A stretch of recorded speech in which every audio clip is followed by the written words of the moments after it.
Hi, Kara. Hi, Annie. Hi. Hi. And hello to all of our listeners.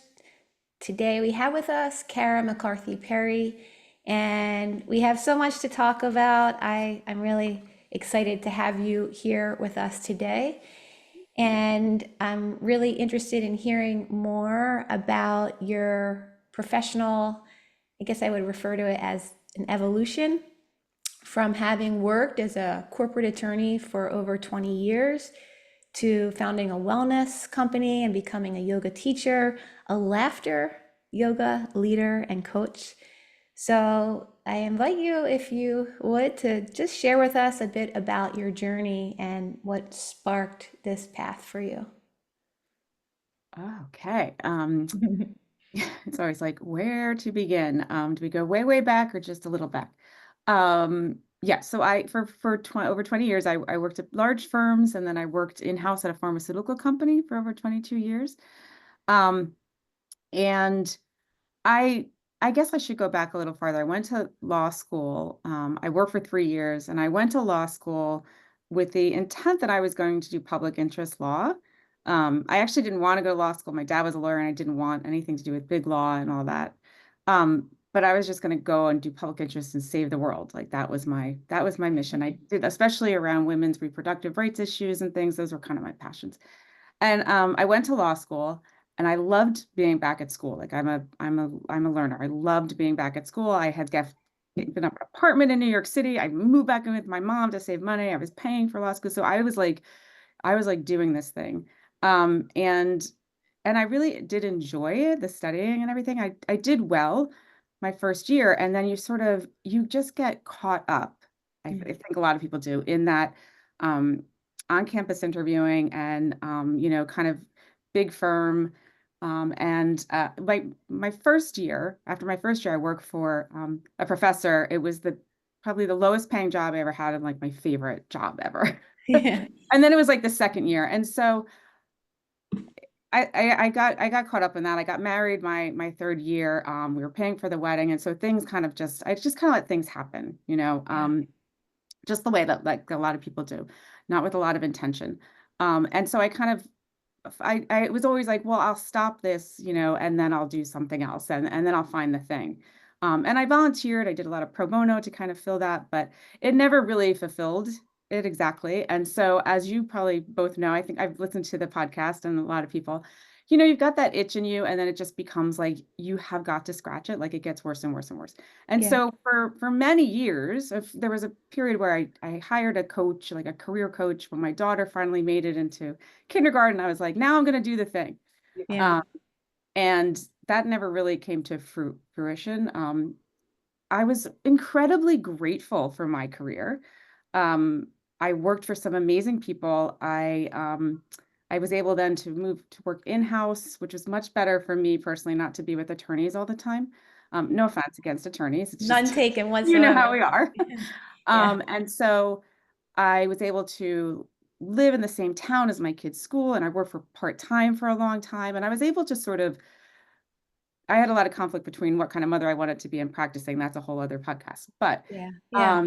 I was always going to do the next thing and leave the job. And in fact, and then it wasn't until COVID and the forced pause and shutdown, right? Mm. That forced us all to kind of take that pause because I just never did. It was just like running, running, running, Yep. get to Friday, have a glass or two or wine, made it, get through the Yeah. week, and then right. And people used to say, "How's your job?" I'm like, "It's great on Monday, every other Wednesday, and on Fridays because I had off and I was part Yeah. time." So I started accidentally a meditation practice. I during COVID, I read somewhere like if you could hold your breath for 15 seconds and just let's all remember we weren't rational. But I read this, if you could hold your breath for 15 seconds, you don't have COVID. And we all came in with a bit of a cold. And my anxiety was, I mean, really like through the roof. And I'm like, I have Yeah. to try something. Yeah. Never liked yoga, never liked meditation before that. Tried it, wasn't for me.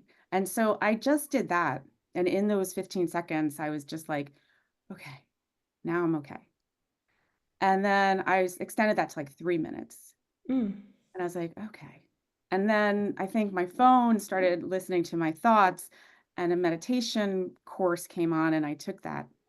And I kind of snuck in the meditation then. I was like not going to tell my husband or my kids and stuff. And that really sent me on this whole personal development during COVID, and I did a program called Life Book that really examines all the different categories of your life. And it was through that and that time period that I really made, I actually went full on into my job. I was like, I need to not be part-time and like really kind of give this more of my entire attention and really dedicate myself in a way that I hadn't before. Let me try that. And I did that for a little while. It was, it was an incredible time to be at a pharmaceutical company during COVID, in Yeah. fact. But then I just realized like this ultimately was not what I wanted to do. It just um, it wasn't fulfilling me. And I think I was more scared at that point of staying in what was just comforting or just, what I knew, than actually making the leap to leave. And so I always say with a lot of gratitude, I left my job in September 2020. And when I told my friends, they were like, well, geez, finally, you've been talking about it. I was like, what? And then I really didn't know what I was going to do. I don't necessarily recommend that, but that was sort of the way it was. Yeah. And it was the next day that a program came for doing your yoga training online. I'd actually applied to do my yoga teacher training, and I was going to do it in March while I was working, but then COVID happened. And so I did that program online. I became a yoga teacher, and I did the laughter yoga certification during that time. And I was like pretty happy in my right brain world, like, okay. But I started to think, like, I didn't not like being a lawyer, and it was a hard thing to kind of be like, what am I now? Like, what is my identity? Yeah. Um, and I decided to Google, like, can I bring this like intentionality and consciousness into the practice of law? Like, is that a thing? Can I do that? And I literally Googled conscious lawyering, and popped up. There was like a magazine that sent me to uh, this High Slap, it was called, I think was the organization, first. And then that sent me to this woman, J. Kim Wright, who has a conscious contracts. She's a co-founder of the conscious contract process. That's a different type of negotiating and relational agreement type of process. And I met in this integrative law movement, and I met like this whole community of people, of lawyers who were practicing in an entirely different way. They were like Reiki healers and yoga teachers, and I was like, where were these people 10 years ago? A hidden gem. A hidden gem. Yeah. And yeah, and that sent me on this. And actually, I called myself for a little while in my LinkedIn the evolving lawyer. I was never like, I'm a recovering lawyer. Yeah. I was never like that. Yeah. I just felt like there was something wrong with me. Like I didn't show up, I was good at what I did.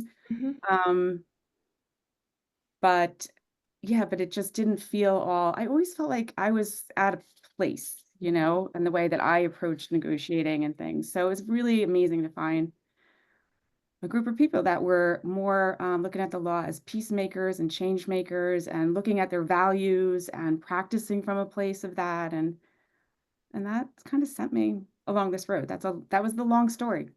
Well, that group, Whoops, I was going to go for short, but no, oh, it's beautiful and it's perfect in so many ways, but that group, like it sounds like it was supportive and it validated you in not so much like the thinking, like having to, as we do as professionals and attorneys, like the analytical, but you were just really following your gut instinct, what felt right for you, even though you didn't know what you were going to do, that calling, I think you referred to it as like an itch, and you yeah, just want to keep itching it.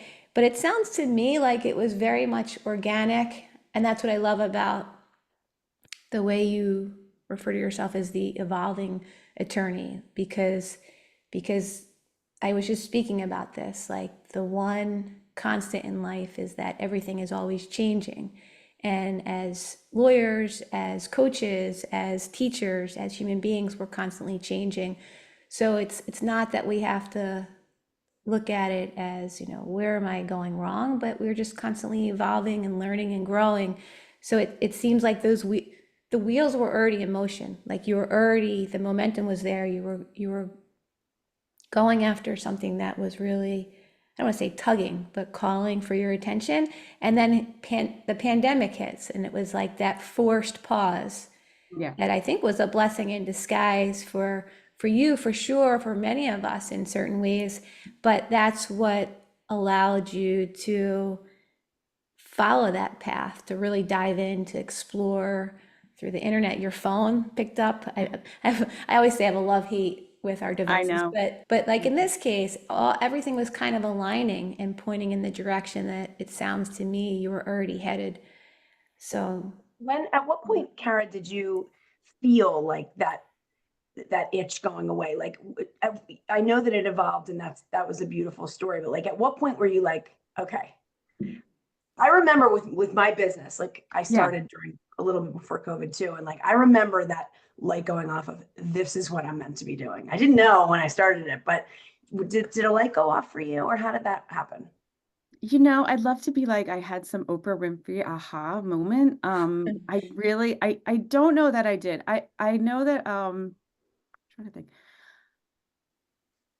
I honestly maybe when that email came about the teacher training, there was a little bit of like oh yeah, this is right. Like I didn't even think about it. I immediately signed up. Like didn't even like talk to my husband or anything. Like I was like, oh yeah, I'm gonna make this work. Um, but I guess in my mind it was a little more like, oh, this will be a hobby. And I never intended on teaching. It was just to deepen my practice because I had only started yoga back in 2019. Like I said, I tried it. The pharmaceutical company that I worked for, we had a gym and I remember going down there and like I'd sit and they'd meditate and it was like my to-do list when it was like work to-do list and then home to-do list and I got corrected in pigeon which I now know is adjusted and I was like forget it I'm out of here if I can't do this right I type a um, but it was, I mean, to be very honest too, during that time, um, I called it my midlife awakening, not my midlife crisis. Like I turned 50 and I was like, this is kind of like, 50-year-old attorney turned yoga teacher. Like it's kind of like it felt like it was like, I don't know, like a sad story that you hear. So it took me a little while to be like, I was enjoying what I was doing and I was feeling different and my family started to see that I was showing up different. I think that's what happens, right? With the Yeah. meditation sometimes. But I was struggling to be very honest with sort of like what is my identity and what is my purpose? And I had a coach during that time who was and still is, we still touch amazing and really I had to really work on sitting with a lot of grace for myself, right? And not having that type A personality, like, okay, what's the next thing? Because it was just like, what's the next thing? Well, it's that when you go, go, go, go the way you're describing, which I completely relate to, and I know a lot of my clients do. Yeah. It's I have a framework, and it's an acronym, and one of the letters is T, and it stands for through. And when I talk about that, it's like exactly what you're saying. You're nailing it of just like going through instead of around, right? Yes, Like you're yes, actually no going way through it. You're out. True. sitting in it. You're going through it versus we spend our life going around everything. And when you 100. actually go through it, it might be uncomfortable, but it gets you to the other side. It does. It does. And that's what I was going to say. So it's like you see, you said it exactly. It's like going through that time. There were uncomfortable moments, and then there were also like amazing moments. One of my favorite poems, like life is amazing, and then it's awful, and then it's amazing again, and in between it's mundane and boring, and like we, inhale through the amazing and hold on through the awful, and then exhale through the mundane, and um, it was sort of being able to learn to sit with that, which I think that's what is the hardest for most people, right? It's the hardest when I teach like for a lot of people to sit in shavasana. Like people are okay with moving, and I Mhm. get it because that was hard for me. But um, yeah, it was going through that, and there really wasn't. I mean, I think I'm still evolving to be very, to be We honest. are. Like yeah, we always are, as Courtney said. Um, I'd say that there was a point though when I was meeting these people and things felt easier in the sense that like I always felt sometimes like I was good at what I did. And, I did like a lot of price reporting for pharmaceutical companies. It was very complex and things were changing. And sort of, I always felt like, I don't know, am I doing this right? There's always like an imposter syndrome and, and it was interesting, but it never felt like it was something that I just would have to like brush up on and remember and study like these kind of things more in the wellness area, things that I really enjoyed doing anyway. Like when I did this personal development program, you really look at sort of the different categories of your life. And my physical well-being was where I scored highest because I need to work out. That is my mental health, like, that is my go-to. And it was just really amazing how that informed, or that was an area that I never in a million years thought to bring that into the professional work that I did. Like that was my thing. And so I guess there was a period, Annie, to answer you, where I was like, wait a second, these things can mirror up. And I don't know exactly what that looks like right now, but I'm just gonna kind of ride this and see where it goes. Um, and I did let things sort of evolve and then things kind of came to me in certain ways. I'm like, yeah, I'll try that thing. That sounds neat. Kara, I just want to bring up one more thing that you said. I want our listeners to know that like I've come to this point to understand this, and I hope that either they do or they will. Is you said about life being amazing, and I see similarly, life is beautiful, and then it can be really ugly, and it can be beautiful again. Right? So, and then when you brought up that really struck me was the mundane. When I was at my unhealthiest, I wanted the chaos, even if it meant I was going, right? Like that was what my normal was. At my healthiest, the mundane is what I like Yeah. the everyday kind of just little things, like sitting and Yeah. having breakfast is like so much more important to me than like doing the things and doing the things and doing the things. I don't need all that stimulus anymore. Now Yes. it's like, so it's so funny. We call it mundane and we think of like every In day, a just, bad way. Yeah. I don't feel that way anymore. I can like Yeah. just be in the day. And That's that is like the greatest gift of doing this work, I think, is just to be able to be in, you can stop running every yeah. second. Yeah. Yes, that's such a great way to think of it. And I always say like when you I feel like when you do this work, it's like when you go on vacation, right? And everybody's like, "Oh my God, I'm so glad to be on vacation." And then I was with a bunch of women and then like nobody wanted to leave. And I was like, I wanted to be there. That was great. But I also was like excited to get back. Like I had things that I was doing and just get back to life. And I remember being out with people and they were saying, well, nobody likes their job except Kara. And I'm like,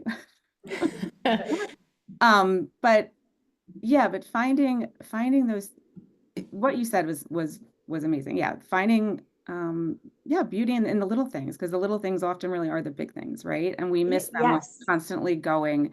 And that's how I live my life. Yeah. I always say I was at a simmer, just ready to boil over pretty much, when I was and now I say to my kids, I'm sorry I didn't have meditation when you were little. Helped us all. And they're like, yeah, we know. We wish you did too.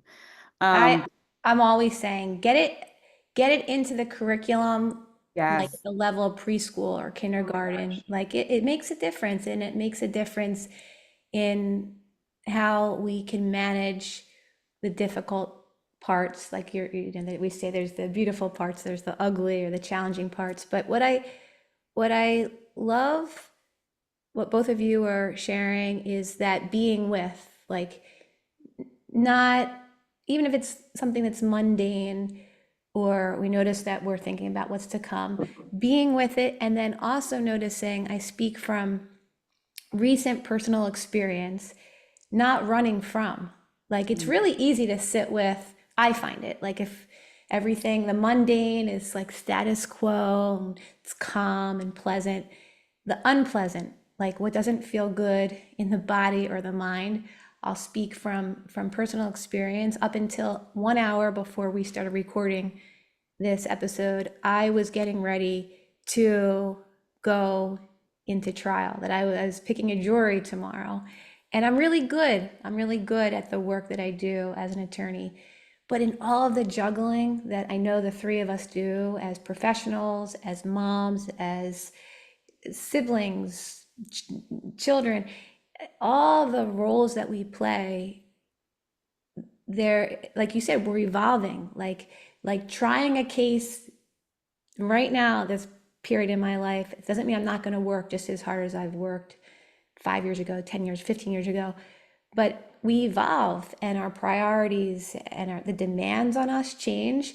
And so I noticed in these weeks leading up to game day so much resistance. But when we can see that and we can be with it, and Kara bringing in what I think is amazing with what you do is not taking ourselves so seriously, like that laughter, like lightening things.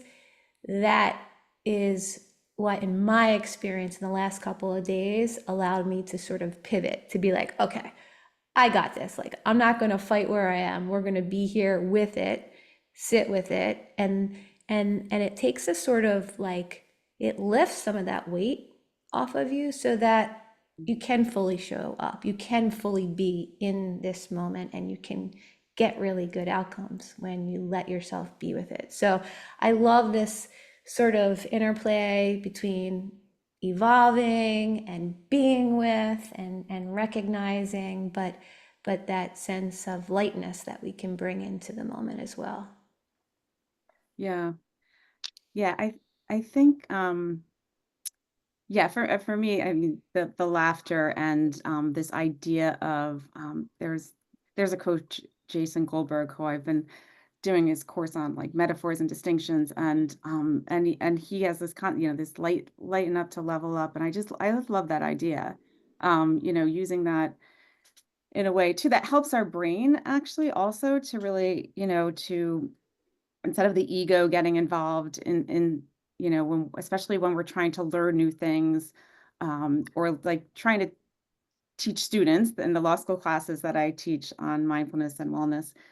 We kind of immediately contract to somebody's like, you should meditate, because, but when we kind of bring a little bit more lightness and levity into it, there's something about, at least for me anyway, that my ego can kind of hear the message a little bit better. And I don't, it just, this work that we do, like the personal development kind of work is heavy, Mhm, it's a mhm. lot, sometimes. And, You just um, brought up like the laughter and stuff. Like I was like having a disagreement the other day with someone in my household.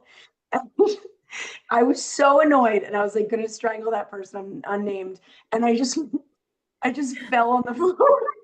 laughing. Fell on the floor and just like went like this, and like we both started cracking up, and then it just like diffused everything. Like, we were ready to go, like we were ready to spar, right? And It's so funny. I mean, I just fell on the floor. It was just like, and then it just like lightened. Totally disarming. Right, That's it what was that so is. disarming. Yeah. It's just like tell a joke when you're really angry with somebody. Like, Yeah. you know what? Is it really that serious? Like to the whole thing that you do? Like, is Yeah. it really that dire? It Yeah. changes. It changes how the next moment unfolds, and we have so much more agency over it when we can lighten the load, when we can Yes. laugh, we can make Right. fun of ourselves. But I think, at least I know as attorneys and other really, top leaders and overachievers, we put so much pressure and take ourselves and situations so seriously. But when we can sort of loosen the grip, Yeah. it changes how we experience the next moment. I really love, oh, sorry, Kara, were you about to No, say? I always say, look, we should take our yoga practice, our meditation practice, and our law practice seriously, but like Yeah, let's not take ourselves too seriously, right? right, right. And I remember when I started teaching yoga, I first did it online, and then when I started teaching in a studio, and I have such a struggle with like really, honoring this ancient practice and appropriation and things like that, that I came across, I guess, kind of pretty serious when I was teaching. And my manager, they would, come into classes. She's like, and I love to do a meditation where I always, talk. Usually it's a lesson for me, but she's like, so I could tell that you're an attorney, And I was like, oh my God, that's like the worst thing you could say to a new yoga teacher. I'm like, oh my God. She goes, well, no. I mean, the way that, that you were talking in the beginning, but like there was like this, and I'm not an overly serious person. And so I was sort of, I struggled, right? I was trying to be like something, even then, after doing like something I actually wasn't exactly. I was taking myself too seriously, right? You can take the practice seriously, but not yourself too seriously. Right, right. Yeah. I Can't mean, understand what it's like to be passionate about what you do or what you like. Yeah. You know what I mean? Like sports or something. Like it's just, Yeah. it's just, I'm not really passionate or type A or like insane about anything like that. You know what I mean? I just don't get it when people are into what they're doing. we I can't totally bring see you. up Like the you were Philly. into doing it right, right? You wanted Yeah, to do it right, right. right. We want to do it right. Yeah, yeah, We can't take out the seriousness factor when we bring up the next Phillies game that's on deck for tonight. When we're I talking will to tell Annie. you, I want to listen to this podcast and be like, I didn't know if they were going to win, but tonight is do or die. Our Either season way, you're is going to go over. through it. You're going to go What'd through you it. say? Yeah. What, Kara? I said, either way, you're going to go through it, but hopefully you'll be. I'm gonna go through it, Yeah. but yeah, it's on my mind slightly today. I'm a little passionate about it, so I do understand. I'm like about putting your all into something, and sometimes so people to that person's point that was trying to, I guess, relax you. People have said to me like, you're really really passionate about this. Like, it's like Yeah. almost too much, and I'm like, well, this is me. Like, yes, I'm ever evolving, but I'm never not going to be Annie, right? Like, Right. you Yeah, can't not be like there's a part of you that's you, and yeah, so there's a difference between evolving right, and staying who you are at your core. I right. guess Yeah, 100%. Yeah, you should never like change for somebody else or whatever, but like you can, you're always evolving. always evolving, and hopefully to who you are, like that true you that's kind of gotten masked up or covered up, right, with life, like life happens to us. And but yeah, you always have to stay, yeah, true to whatever that core is for you. And Go then, and ahead, Court. Go no, ahead. just staying true to that. I think you're raising the issue, which I know I've come across it, and I think many people have, like, who am I? What's my identity? But when you can start aligning what is important to you, like what fulfills you, and like your well-being is a priority, when you can align what makes you feel whole and fulfilled and joy, and bring that into the professional sector, like I think that helps you to, I don't want to say recreate because it's already here, but you're becoming even truer to what is already here. But it's through letting yourself be with and not feel like I should be doing this, or I have to, I have to be a lawyer. Like, it's Right. just sort of like opening to what's already here, listening to it, feeling, leaning into it, and then it just helps solidify who you are, and you don't have to question. Broader way of what in a broader way, it's aligning, and I'm all Yeah. about Yeah, alignment. yeah, Aligning who you are with what you do. right, Right? Like right. Yeah, it's so easy to we could go on different like tangents of it, but it's when you can align who you are with what you do, not necessarily professionally, how you right. behave, what you do in life. Like Yeah, if and I'm such a big part of my practice is finding, you mentioned like figuring out your purpose, who you are, right? Like I'm so big into core values and character strengths hmm, that like yes, you dig into that and figure out who you are, even if you already thought you knew.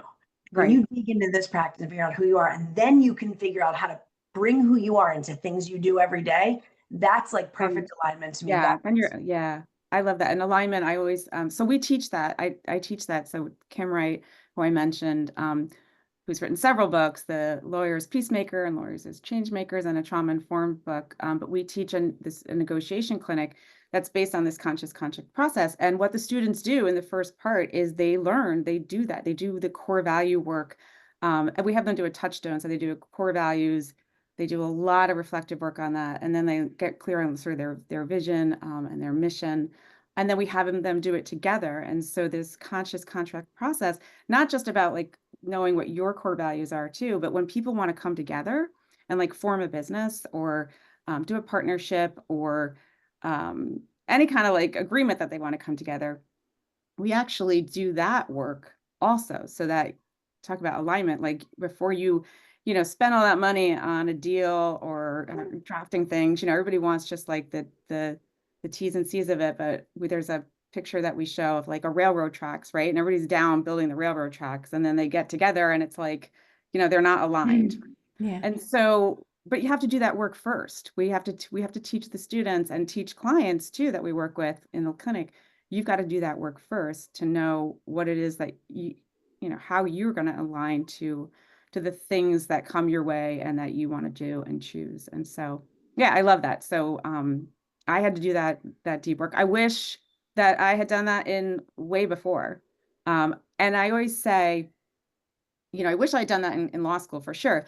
I don't know that I would have made different decisions at the time, to be honest with you, because of some of the financial, strains and things. But I would have definitely been more intentional about it. And then I think that would have led to a lot less regret and resentment in some ways about some choices and things that I had to do, and just been more conscious about it, than But kind of not to be woo woo, but you're exactly where you're supposed to be, right? So true. had you been more intentional, had you done things differently, had you brought this into that time in your life, you wouldn't be right here. It would be different. Right. And I believe that your life, and it has been a curriculum for what I'm doing now, but I also think that I don't think I might have chosen different, but it sure would have been great to not have had so much regret.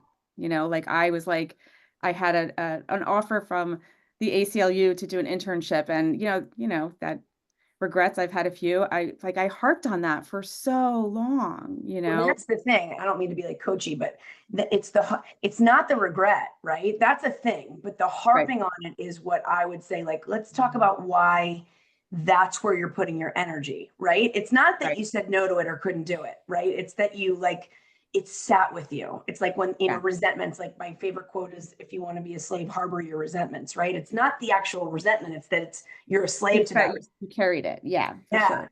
And Yeah. Yeah.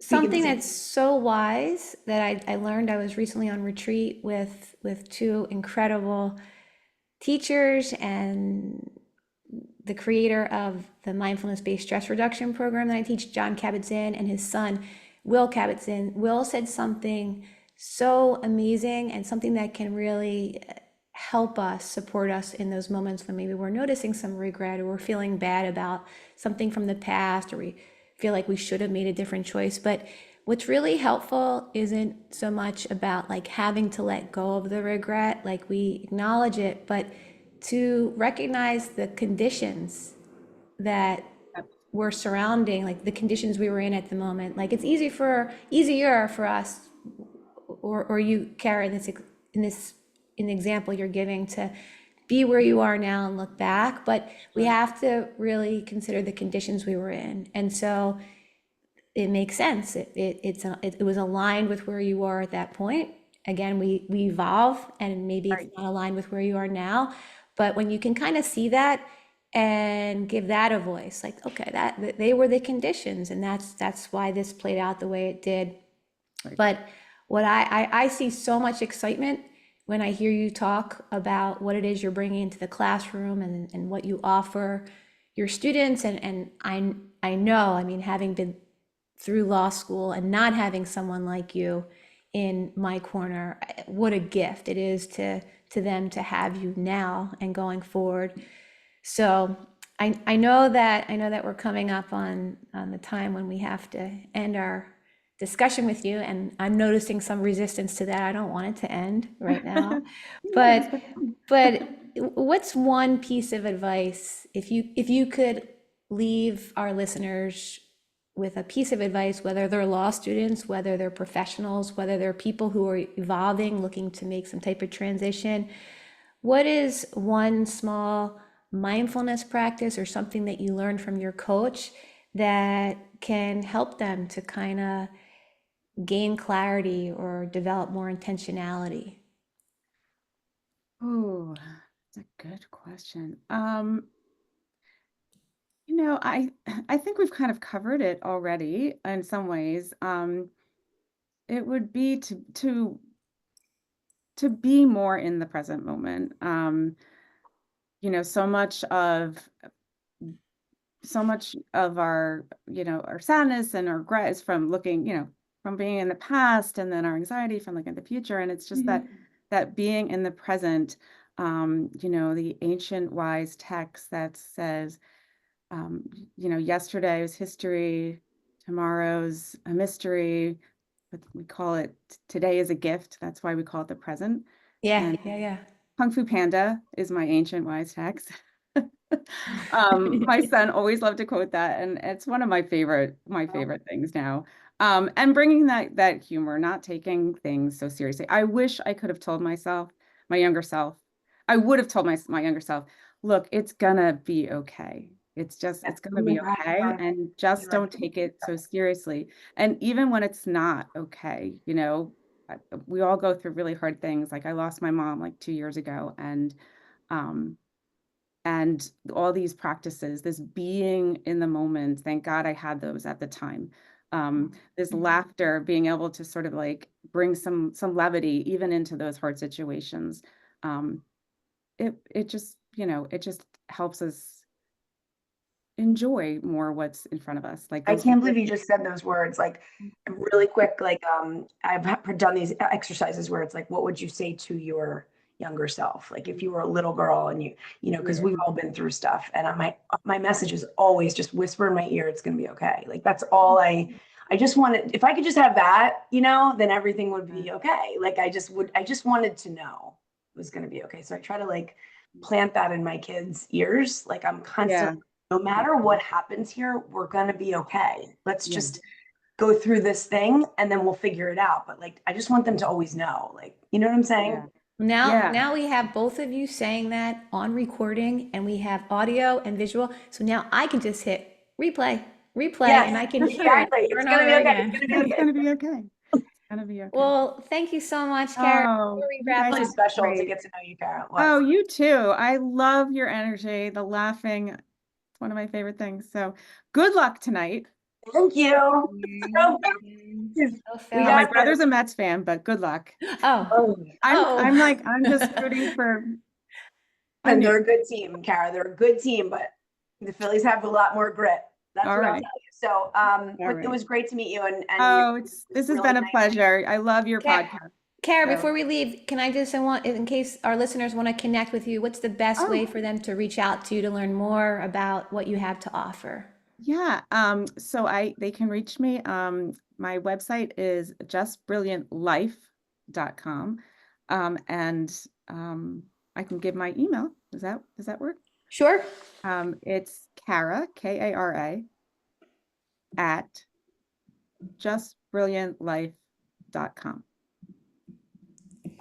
Well, this has been a just brilliant experience with you, Kara. Thank you Super so fun. much. And Oh, you guys are great. I love it. So yeah, I really doing what enjoyed you're it. doing. Keep spreading that So, out there. Yay. All and right. Ladies. we will Bye. talk Thank you soon. so much. Take care. Hey guys, Take I'm care. scooting out of here. Bye. Good luck.